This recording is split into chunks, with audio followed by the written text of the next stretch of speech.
Ladies and gentlemen, the webinar will begin in just 5 minutes time. So just 5 minutes to the start of the webinar.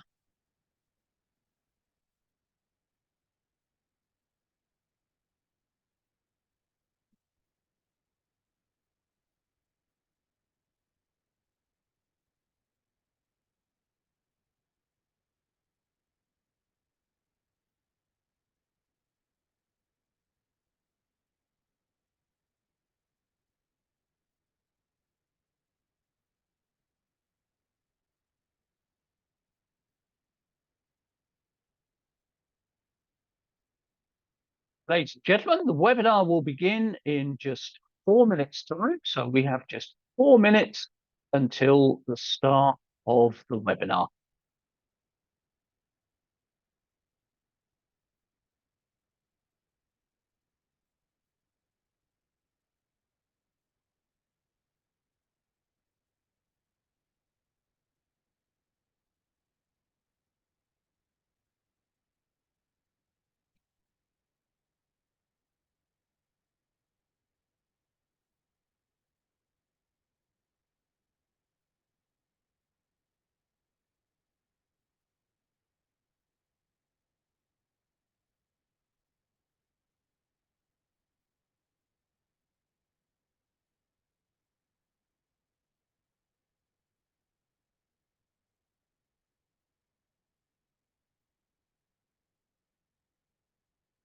Ladies and gentlemen, the webinar will begin in just 3 minutes time. So 3 minutes to the start of the webinar.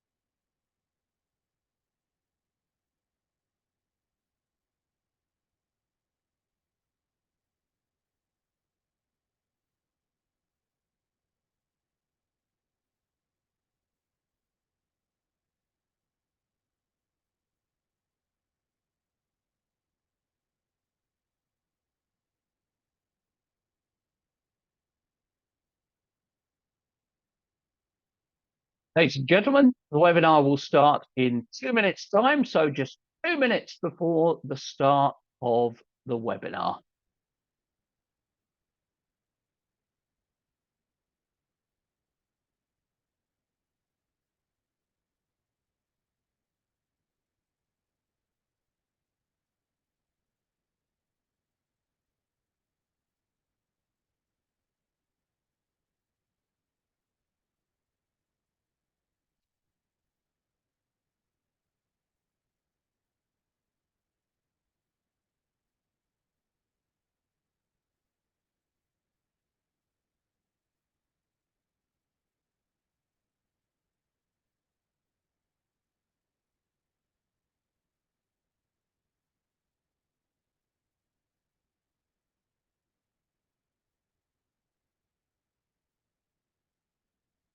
Ladies and gentlemen, we are just 1 minute away from the start of the webinar. So just 60 seconds before we begin.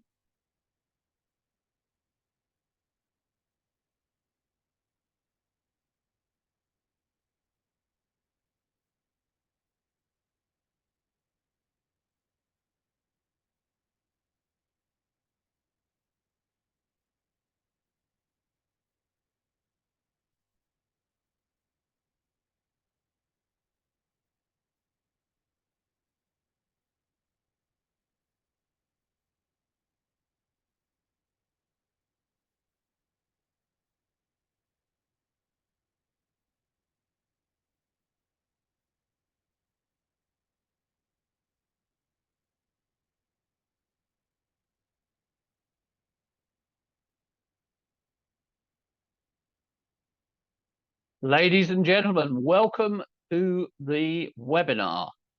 And we have a fabulous webinar for you today, dealing with a very, very important issue, doing more with less. how do we use automation to streamline our partner programs. And we have some fabulous people with a lot of experience on the topic who are going to be sharing their thoughts and ideas. But just before we start, a couple of little pieces of housekeeping. So if we can move on to the next slide. Just a reminder, Panel Focus, now just 4 weeks away. If you haven't already registered for the #1 event of its kind, then you still have time to do so. Click on the QR code. It will take place at the Sheraton Universal Hotel in Universal City, California, on the 8th and 9th of November, with our fabulous Women's Leadership Council meeting on the 7th. Sarah, next slide. So you can see a lovely little chat button at the bottom. If you want to ask questions, you want to come in with comments or thoughts, please just click on that chat button. We would love to have you participate in what's going on. But without further ado, if we can take down the slides, and I can then introduce our panelists. So our first panelist is Penny Byron, and she's the principal partner at Go-to-Market for Bridge Partners. And Penny's an industry-recognized channel expert and thought leader. She has expertise in building successful partner GTM, demand generation, and revenue growth strategies.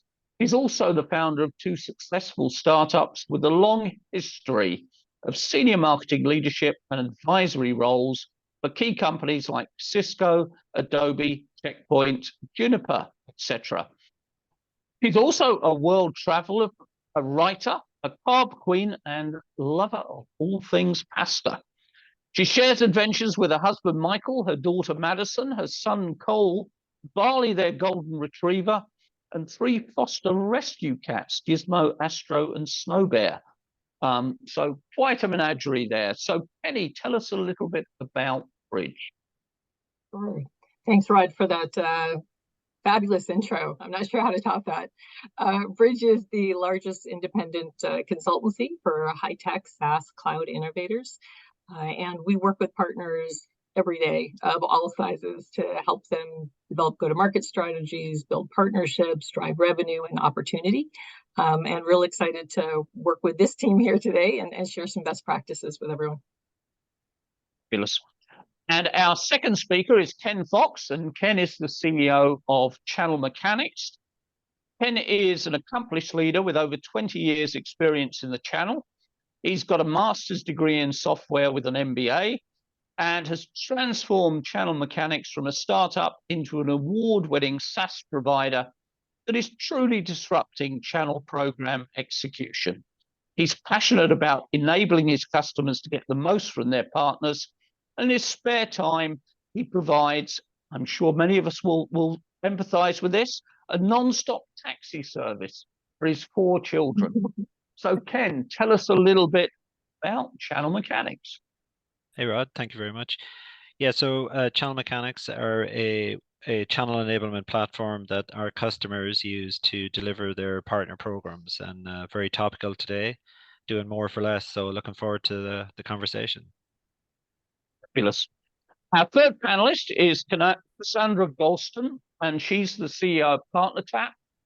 She's a sales veteran with over 15 years experience, which earned her multiple President's Clubs and awards. She's the CEO and co-founder of PartnerTap, the leading enterprise ecosystem sales platform, and she's also passionate about giving back with a focus on charities around autism and youth. So Cassandra, tell us a little bit about your organization. Thanks for having me, Rod. Really excited to dig into this topic. So PartnerTap, at our core, we're doing complex automation around account mapping, pipeline sharing, and taking this data and running, workflows to connect different sellers and partner teams around specific sales motions. So we're working with some really innovative companies like Lumen Technologies, Hewlett Packard Enterprises, who are all trying to do more with less. So excited to dig in with the other panelists today. Fabulous. And our fourth panelist is Mike Provenza, and he's a solutions consultant for the high-tech sector with Model N. He lives in Fort Collins, Colorado, and has worked for the revenue execution and management software company Model N for the last 7 years. That time's been spent in SaaS suite support and implementations to help global challenges for manufacturers both in and adjacent to the high-tech sector. When not working, he enjoys getting into all the outdoor wonders the great state of Colorado has to offer. So, Mike, tell us just a little bit about Model N. Yeah, thanks, Rod. Model N itself is an industry leader in cloud-based end-to-end revenue management, execution, and compliance solutions. With 20 years in the high-tech field, we steward $500 billion in revenue for some of the largest semicon and component manufacturers on the planet. Our solution has 50,000 active users worldwide, and we've processed over $160 billion in incentive payouts. Excited to talk with everybody about partner experience and automation today. Ben, I'm going to fire the first question at you. I mean, big part of this, the topic is doing more with less, using automation to streamline your partner program. What do we mean by streamlining our partner program? What are we actually trying to achieve? Yeah, there's a lot in there, Rod. I suppose it's starting, if we think about, channel organizations doing more for less in the current climate, obviously, the teams we work with are at a minimum staying the same size. So it's everything from helping those teams from simple things like partner onboarding right through the whole partner journey to, when partners come into revenue, what they need to do to stay compliant. And very much where, we put a lot of focus around that enablement of doing more with less is on the vendor side, where typically account managers have to look at, 5-10 different systems to figure out how are their partners performing, are they registering deals, are they claiming their incentives, are they getting to the next tier to achieve their discounts. So doing things like standing up performance dashboards around the entire ecosystem of the channel data that's relevant to those partners. And it gets quite complex because, there's more and more partner types that vendors are dealing with. So to understand each of those partner types journey, where they're at in that journey. So helping the channel teams through presenting that data in a very visual way and a very meaningful way helps, we found, helps greatly in terms of those teams being successful in doing more for less. So yeah, that's kind of the starting point, Rod, really. Okay. Penny, talk to us about some of the things we should be looking to automate. We're looking at our partner programs. What are the first steps? What are the first areas you'd be looking at? One of the first areas is it goes to kind of what I think Ken had said, right? Which is there's two key parts, right? You're trying to build a partnership. These folks are most likely new. They're coming into your partner program. You want them to have a strong partner experience, which means automating the onboarding process so it's easy and it's simple. I can't tell you how many partners are off put by programs that are just too difficult. If they can't even get started, that's a huge indicator. It's a bit of a red flag, right? So automating that process so it's super easy for them to engage and come on board. Also automating communications. One of the things you're trying to do is really build that relationship, right? So as you start bringing them on board, there should be sort of an automated cadence of communication, not just, hey, you're on board, now you're on your own.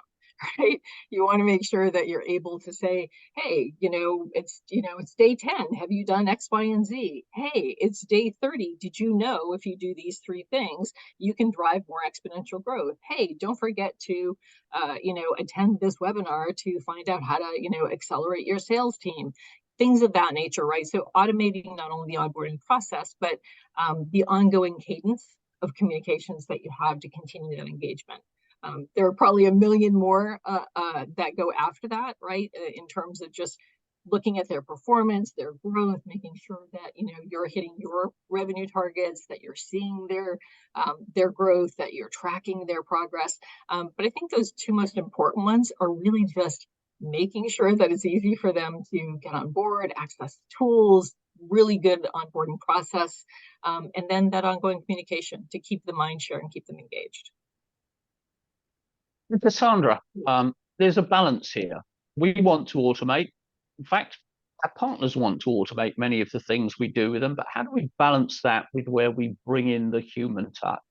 How do we make sure we don't lose them? So I think there's always the balance, and I think in today's market, especially, we're looking at companies. They're doing tons of companies are doing so many layoffs, and the people that are going to be accelerating in this market are really builders, right? They're the ones that are looking for better ways to do things. They're proactive. So you can put so many tools in, but you've got to have the right people in the organization that are willing to innovate and change is really hard. But it's necessary. So I always love, consulting partners that can come in and really help these companies to move change forward. And Mike, drilling down into, we've talked about onboarding a little bit, but where are other areas we should be looking for automation? What are the sorts of things we should be doing? What are some of the quick wins that we can get? To me, some of those quick wins are answering questions before they come to you and your team, right? Does a partner know the parameters of the program they've been enrolled in, right? Is that something they have to reach out for, or is it already been, upon activation of that program, approval of that program, already been sent to them, sitting in their email box, or is it sitting for them, waiting for them on their partner portal, right? Are they able to check and see how they're doing on the programs they've been enrolled in, on a multi-tiered incentive rebate, right? Can they see that they have to still have some things to go through before they start to achieve whatever incentive or whatever incentive package you've rolled out for them? So I think for me, that's a big one. Answering questions, right? Getting ahead of disputes before they occur. I think those are always critical. Yeah, and I had a really interesting conversation earlier in the week with a major company. And person there said, we had a really big problem. Our program was built from the outside in, from the inside out, not from the outside in. How do we bring our partners into this? How do we make sure that we're actually delivering what it is that they're looking for and automating the things that they want automated? Yeah, no, and it's a very common thing, Rod. I'm not surprised you had that conversation at all, because it's something we work with our customers all the time to try and avoid. So it's put yourself in the partner shoes first, basically, to build that. And in terms of the theme or the topic of doing more with less or for less, it's how do you help, and some of the panelists touch on it, but how do you help your partners through that journey, right? So we talk about it as a persona driven experience. So when they get to your partner portal, it must be that you're showing that partner, and even more granular than that, the user at that partner, what's relevant for them. So it's, and do that in a very visual and guided way. So when they land on the portal, they shouldn't be seeing 1,000 things. They should only be seeing, if I'm coming in to register a deal, that's what I should be seeing. If I'm coming in to get a new piece of content, if I want to look at your incentives, you must represent those to what's relevant to that partner and to that user at that partner. And you must do that in a visual way. Because while that takes a little bit of work to do on the tool side, what it ultimately saves is you're engaging with that partner, through automation. It's less touch in terms of human touch, but it's better touch in terms of automating the touch that you do with them. So it stops all these kind of support requests. It enables ease of doing business with that partner, which ultimately helps you win partner mindshare. because often, back to your question, Rod, vendors forget, and it's not an intentional thing, of course, but partners will work with on average between 7 and 12 vendors. So if you want to win that mind share of that partner, you must be easy to do business with. And, all the research and the surveys show that price isn't first on their list. Actually, ease of doing business, or we often refer to it as a frictionless channel, is top of mind for partners. So yeah, definitely you got to turn that around and think of the partner first when you're building the program. And lastly, it's not just the partner, it's the different types. I think Cassandra touched on it there. There's all these different types of partners now as well that you got to deal with, whether it's a consulting partner, a referral partner, a traditional reseller, an MSP, a distributor, et cetera, et cetera. The list goes on. Each of those persona and the journey they go through must be catered for in your program. And we have a question coming in from Kelly in the audience. Are you seeing automation at the opportunity level in addition to onboarding, workflow, automation, or attainment visualization examples? So where are you seeing that automation really making a difference, Penny? So going to Kelly's question, I think it's a great question, right? One of the things we find right now, right, as we try and activate partnerships, there are so many people trying to form new partnerships, but, whether that's an ISV or an MSP or a hyperscaler or, GSI or some combination of what that looks like, they're trying to figure out how to work together, right? So when you talk about the opportunity level, it's both identifying opportunity and then how do you collaborate? How do you work together? Right, to progress that opportunity, and how do you automate that and enable those processes so that they can share that information? You can track that opportunity. You can see what you're driving in terms of your funnel. You can see what your conversion rates are. You can, right? So that automation is really, really key. And it's, we work with companies of all sizes, right, to sort of help enable this. And it's always a challenge because there's legacy installations, right? There's legacy systems that you're working with, and everybody has their own way of doing it. And sort of a best practice that I'll just sort of share is that, one of the things we've seen successful here is to actually look to a third party for that automation and execution, lead management, lead routing, et cetera, so that companies don't have to duplicate the production of the lead and double repository in both systems, et cetera, and then put those hooks back into the core system. So what I mean by that is the lead gets generated, the lead gets shared with both teams, and then as you're tracking the progress, when that becomes an opportunity, that's when it gets linked back into the core CRM systems of both teams, right? So it's really about how do you enable that in an easy, scalable way. Again, going back to ease of doing business, we're seeing automation play a really key role there to enable those teams to be successful. Sandra, there are a ton of needless tasks in the system. Can I say something about Kelly's question? Sure. Because we are seeing this quite a bit.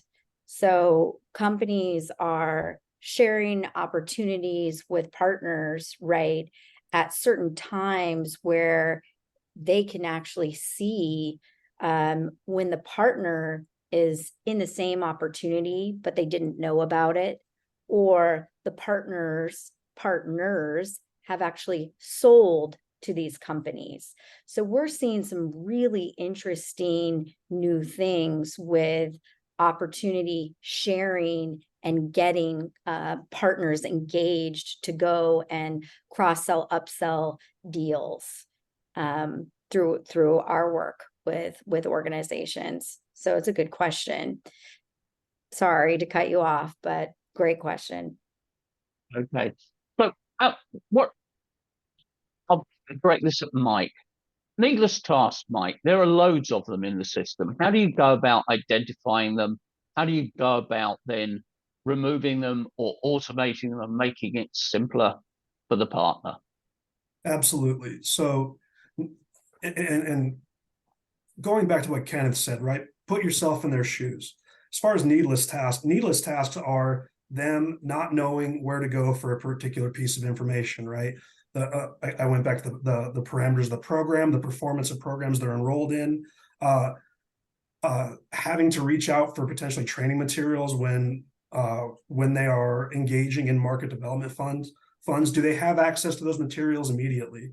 I really think it's critical when we talk about needless tasks. Communication eats up time in our days. So anything that we can do that takes our people away from having to interface with the partner, but the partner still having a rich and full experience. Having a partner portal is important, but it's only important if it's full of content and it's, again, to Ken's point, not overwhelming, right? Giving them what they need in an efficient and clean way. I think that's always something I think about when interfacing with partners. And Ken, do you think there's a real need to have like a partner advisory board working with you on the platform to identify where the bottlenecks are, to identify what can be done? And who, if that's the case, have you seen anyone doing that really well, and how have they done it? Yeah, so we kind of approach that customer by customer, Rod. So absolutely all the time that constant engagement, and that's time well spent, is having those councils where you work, like in our case, the vendor is our customer, but we work hand in hand with them, and speak to the partners and say, okay, you launch a program, a new initiative. It could be their partner tiers, it could be a new incentive, whatever. And one of the first things we'll do is run that by a cohort of partners. And they won't be, the mistake often vendors make is they'll go out to the friendlies. I would say go to the most difficult partner first, if there is such a thing, and get them to critique it, get them to kick the tires on it and take their feedback. It might not be what you like, but if you pass that test, everything else will be probably plain sailing after that. So I think those councils are really valuable when used in the right way. And you don't have to do it too often. If you get advice off them 3 or 4 times a year, it doesn't have to be a big deal. Sometimes people invest too much time and energy into them, and partners kind of, they don't see it as value added at that stage. So be precise about how you do that, but it certainly is a valuable thing to do. And I want to go back to Kelly's question just really briefly, Rod. I promise I won't spend long on it. The whole opportunity thing, just in terms of automation, some of the simplest things we've seen done that work really well is when a partner registers a deal, take care of the approval workflow for that. But when it's approved, automatically create the opportunity on the back end systems, reflect the status of that back out to the partner. So now the partner is getting self-service, no human touch, but from a partner's perspective, it's all done in a matter of seconds. And lastly, notify them about the renewal, because partners don't always keep a good database of record of their installed base. So renewals are opportunities in themselves. And in today's climate, doing more with less, or the economy isn't as buoyant as it was. Renewals are the lifeblood of a lot of companies we're working with right now, and being efficient in how you deliver those renewals is really important, both to you and your partners. Your partners are very grateful for sharing that information. Ken picks up on a very important point there, which is how you communicate information to your partners, the kind of dashboard that they see when they go into the system. So if I'm looking at a dashboard for partners, what specific things should I be looking at? What information, and how do I communicate that information to them? So it's a good question, because I think there are a couple of different types of dashboards, right? So if I'm a partner, right, I'm going to be looking for things like, okay, if I have to get certain certifications, where are we in progression of that so that I'm achieving certain levels of my partner program, right? I'm going to be looking at growth, sales growth, right? If I'm a partner, I want to know that we're growing opportunity and revenue, right? Ideally, it would be great if I could also look at my MDF, right? Or any type of marketing funds and business development funds that are there, right? I want to see my business as a whole with you in one encapsulation. Don't make me go look for things, right? Don't make me go find things. So if your dashboard can give me all aspects of the business, right? How are we doing against our partner program participation? How are we doing against the revenue and revenue growth targets? How are we doing against MDF and MDF execution? Not only that, but sort of a best practice where you find partners really find value in these dashboards are, okay, what do we execute, right, with those MDF funds, right? What did that drive in terms of opportunity, so that they can make better decisions on, hey, we want to invest more here. that event, that activity, that campaign really drove exponential growth. We want to do more of that, right? So give them a bit more insight and analytics. And then one thing that I will say is that folks are starting to use these dashboards to also help with mind share, right? Because you want them, it's kind of almost like any social media platform where you want them to spend more time here, you want them to engage. And so you try and add more pieces of value to those dashboards. Those could be things like, information around opportunities for the ideal customer profile. Hey, here's what's trending right now, and here are key things that your customers are interested in, right? Here's some social blurbs, here's some other tools, materials. So giving them additional insights and tools in their dashboard, even if it's just, a section that you call market insights, and you update, whether that's weekly, monthly, quarterly, whatever that is, you're making it more engaging for them to be on that site, and you're adding more value to their business. And Cassandra, if you're doing that, you're pulling data from multiple different places, which is often the challenge in terms of pulling a comprehensive dashboard together.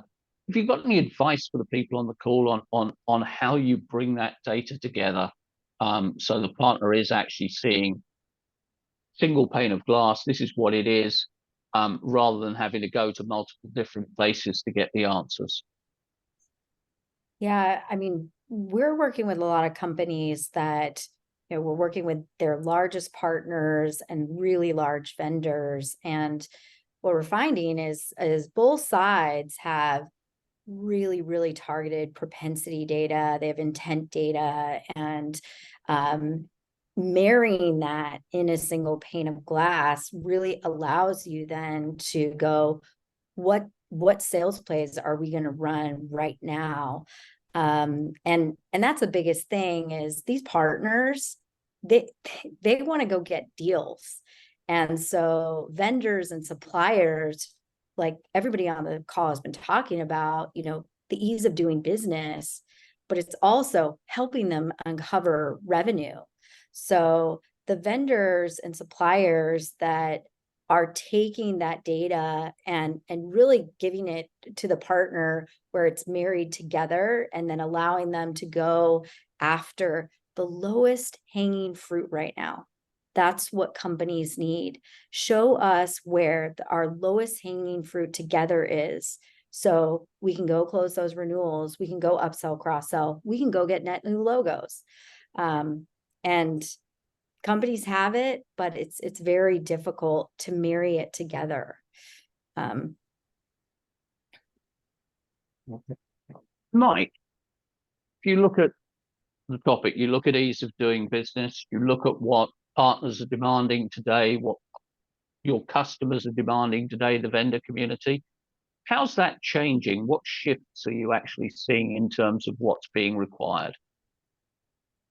When I look at it, I see that there's definitely an expectation of service, right? Speed is currency.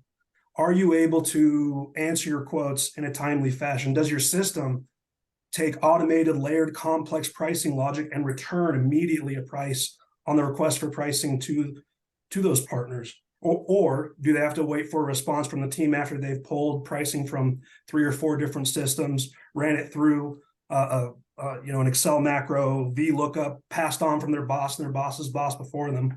Well, by the time they've done that, your competitor has already returned a price and they've already accepted a ship and debit program.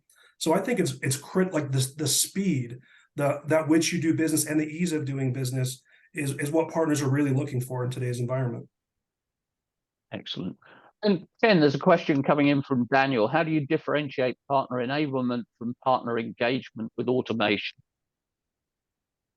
Yeah, so great question. And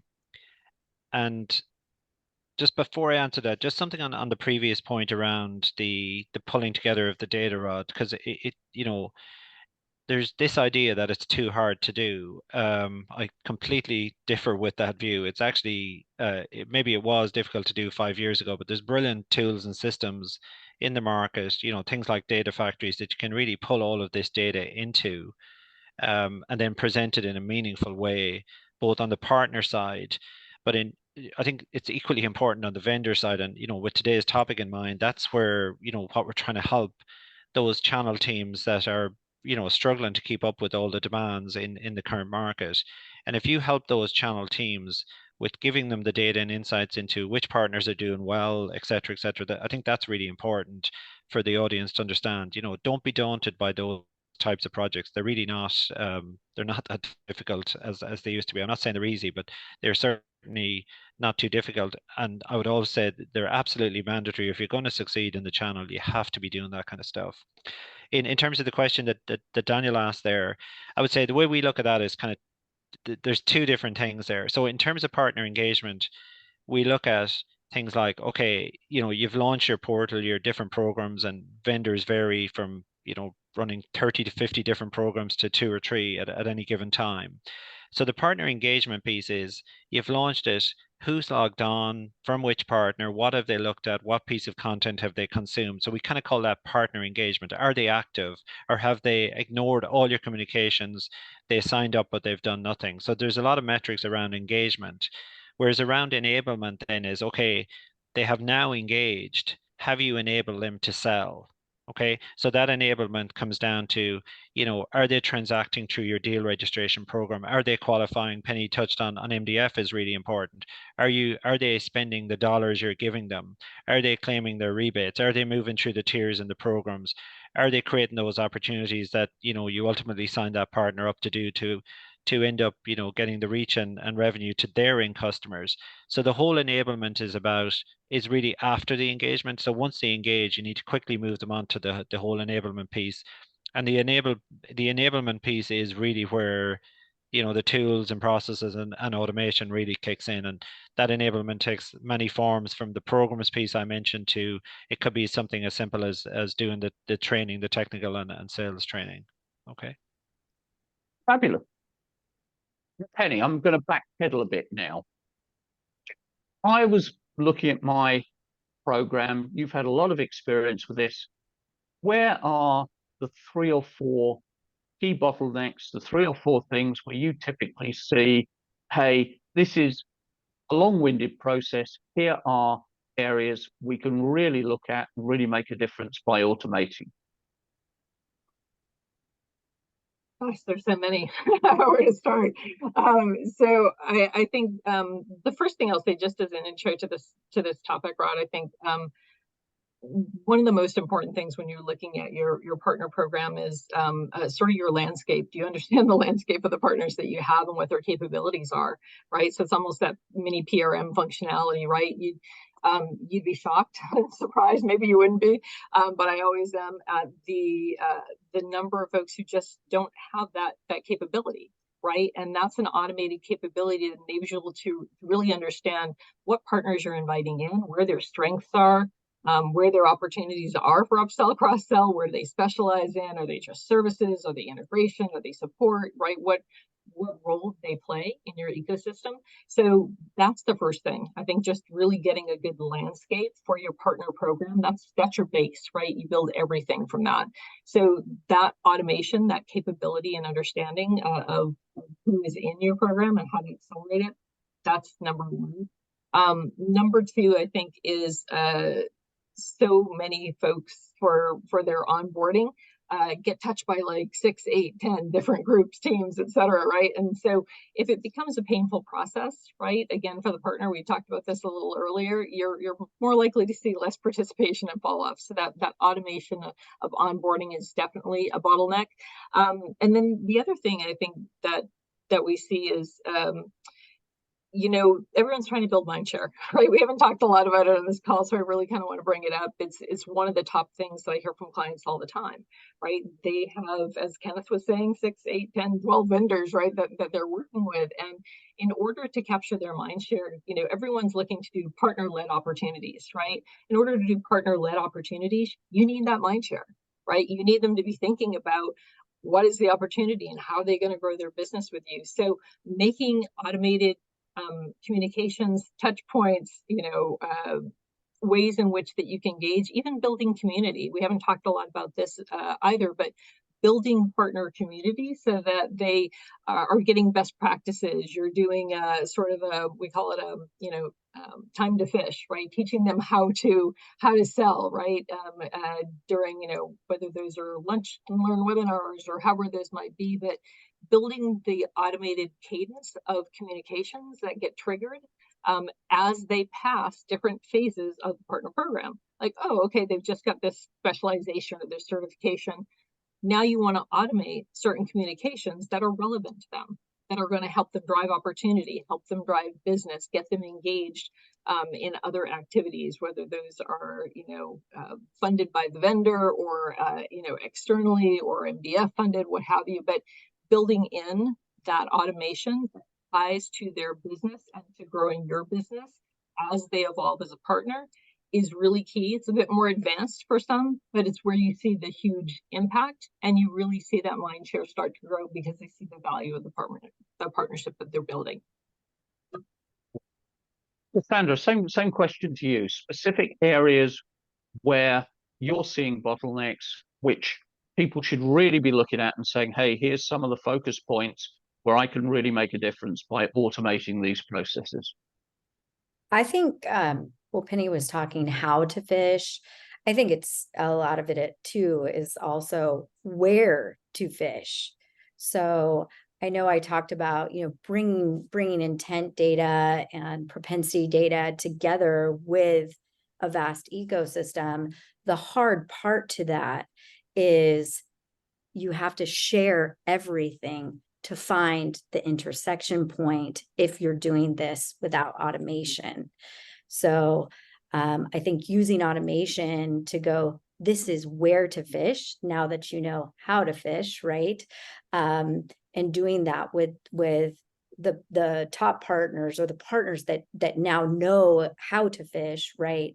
We need to lead them to where to fish to really get the wins.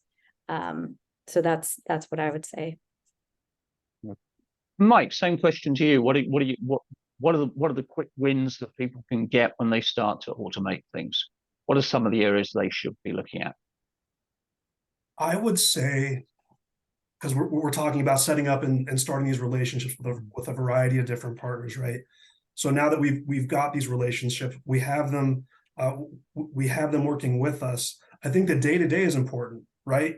Because once the rubber hits the road, there are tasks on both sides of the fence that need to happen. One of those things is, have they submitted their data quickly and on time? Is it a full data set? And if it's not, does it take one of your people to reach out to them and go, hey, you're missing some required data. We don't know what quote or ship and debit this is required for. Do you have automated notifications reaching out to the partners, asking them for their data if they did forget? Maybe someone's on PTO, right? And there wasn't a proper handoff that week. So we're talking about a delay in processing incentive payments for them. We're talking about a delay in understanding our full revenue picture week to week. Heaven forbid it's end of quarter. Those are always fun times for everybody on the supplier side. It's important to have a clear, concise, full data picture. So low-hanging fruit, automated notifications, and tracking and follow-up with all your channel partners, for sure. Pen, I'm trying to do this automation. I'm trying to be easy to do business with. I've spent time and effort trying to do this. How do I actually track if I'm being successful? What are the key measures I should put in place that tell me, yeah, you're doing really well here, but boy, you still need improvement over there?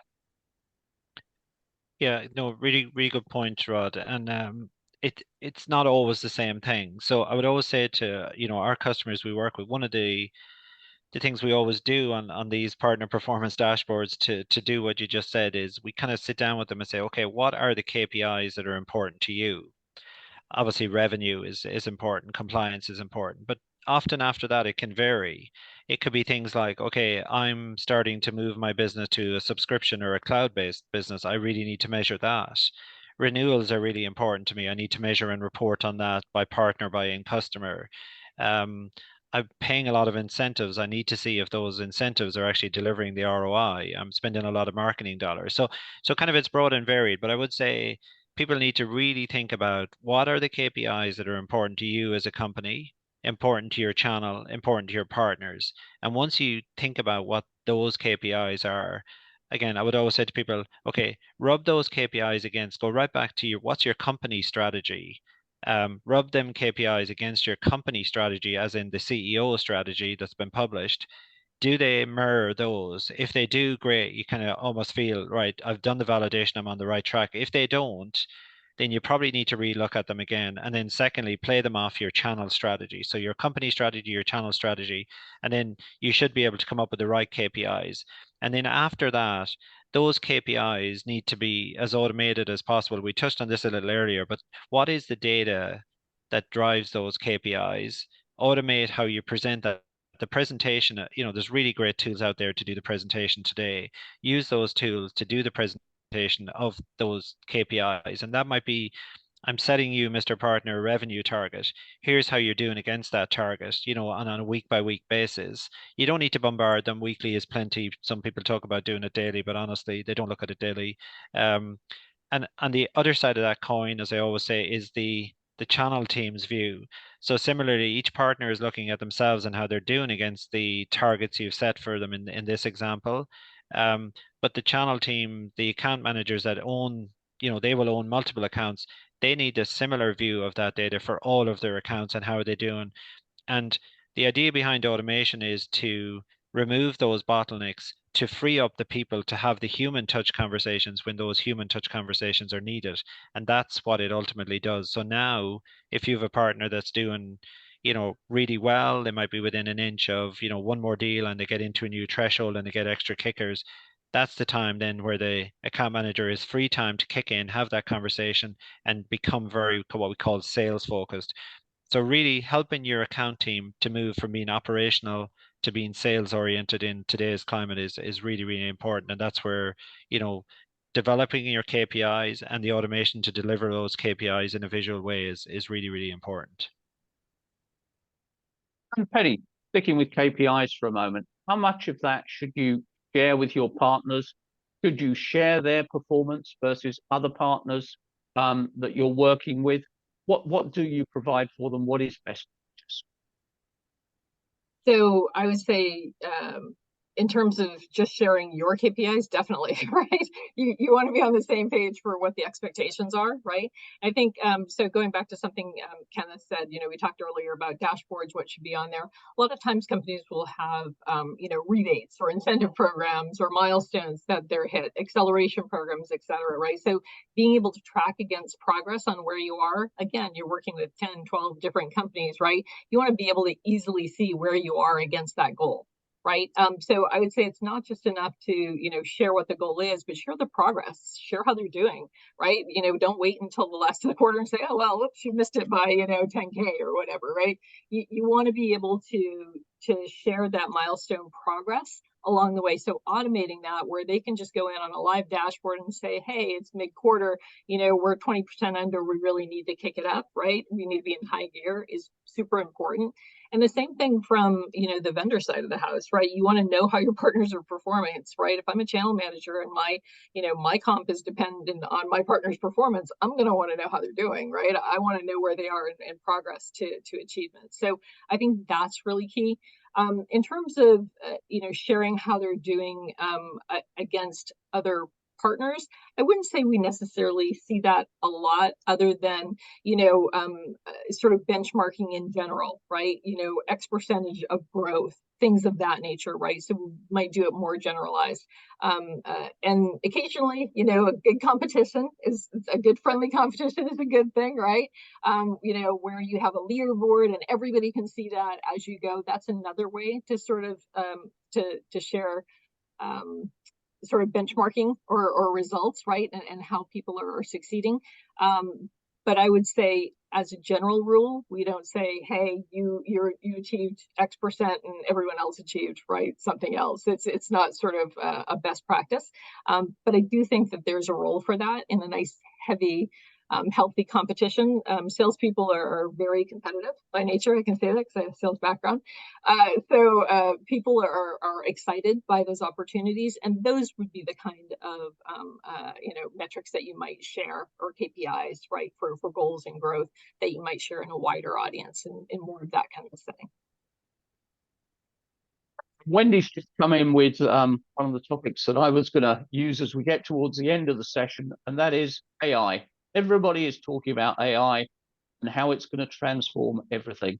How are some of the things or some of the areas that AI is going to help us make our partner programs more effective, automate them, get our partners where they want to be? Sandra, your thoughts on that one? Well, I think I'm just going to keep going back. Exactly where to fish. Where should we go hunt? Right now it's all about more revenue and where can we find it and how do we get to it quickly? And there's a lot of different applications and tools now that are coming out, but in our company, it's all about where is the best sales play and how do we quickly get these teams around it to go make a deal registration, to go drive new pipeline. Mike, how do you see AI playing out here? What advantages are you already seeing that it's bringing to the table?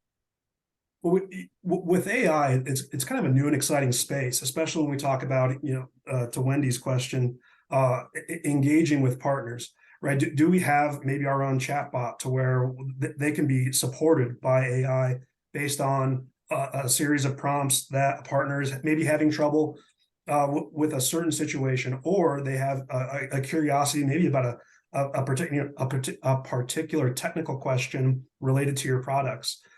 So being able to lean in the appropriate ways with AI, because AI is not a silver bullet for all problems, but it is a very fascinating way that we can make life easier for our partners and for our folks internally, for sure. Okay. And how are you looking at AI in channel mechanics? Where do you see it smoothing the process? Yeah, again, like Mike said, it's still relatively new and exciting. Kind of the way we're using it is the chatbot, so I won't go back over that. But it's kind of where we're getting the best use out of it, I suppose, is around the guided selling piece. This, if you do this next, and the what if scenarios, or did another customer that done this, bought this, etc., etc. So really helping steer the partner in the direction you want them to go, and then also on those, there's some really cool AI we're using now on the Power BI reporting that we use, that kind of you can hover over it and it does an analysis both on the vendor side and the partner side to, say you have to do this much more to get to here, and so on and so forth. So still early days, Rob, but yeah, some really good uses for it. We're doing some pretty interesting projects with vendors on it right now. Your thoughts on AI and where it's heading? So we're seeing AI in a number of different spaces, right? I won't go through the ones that the panel have said, because all of those are definitely areas that we're seeing use. But another one is really, it kind of goes back to what Cassandra is saying in terms of where to fish, right? Is understanding ideal customer profiles, right? So what is the ideal customer profile, a target for your solution based on the business outcomes they're trying to achieve, right? They can identify the industries, the segments, the roles, right? So that you really have a better understanding of who you're targeting and what are the key messages that are appropriate to target those audiences with. So that helps you not only with your targeting, but also with building your content and building your campaigns on how to reach these folks, right? Whether they're engaged or not engaged, right? How do you message them? How do you reach them? So AI is playing a key role in that, in just developing those strategies, and also the execution and building those heat maps that Cassandra was mentioning. Yes. We're supposed to run for 45 minutes. We're already well over that time. So I'm going to finish by asking each of you the same question. And that is, you're looking at this topic, you're looking at automation. What would your one key piece of advice be for the people on the call today So Mike, if I can start with you. I think the way I would go with that, Rod, is I would, again, just get into a customer service mindset, right? Serve your partners, make it easy to do business with. If you have rough points with your partners, listen. And if there's ways that you can, whether it's add a report, a dashboard, some sort of an interface that allows them to do business with you easier and quicker, provide it for them. Improve those relationships. And then also on the vendor side, or vendor supplier side, make sure that you're tracking your partners, right? Not all partners are good partners. I think it's critical that as we talk about automation, you're also using those tools on your side to see which of your partners are really driving, your business, your goals and strategies that you've set out. Sandra, one piece of advice for the people on the call. I would say that companies need to figure out how they can securely share data, especially in this environment. If we're looking to drive revenue, there's data that we need to securely share to go find where to fish.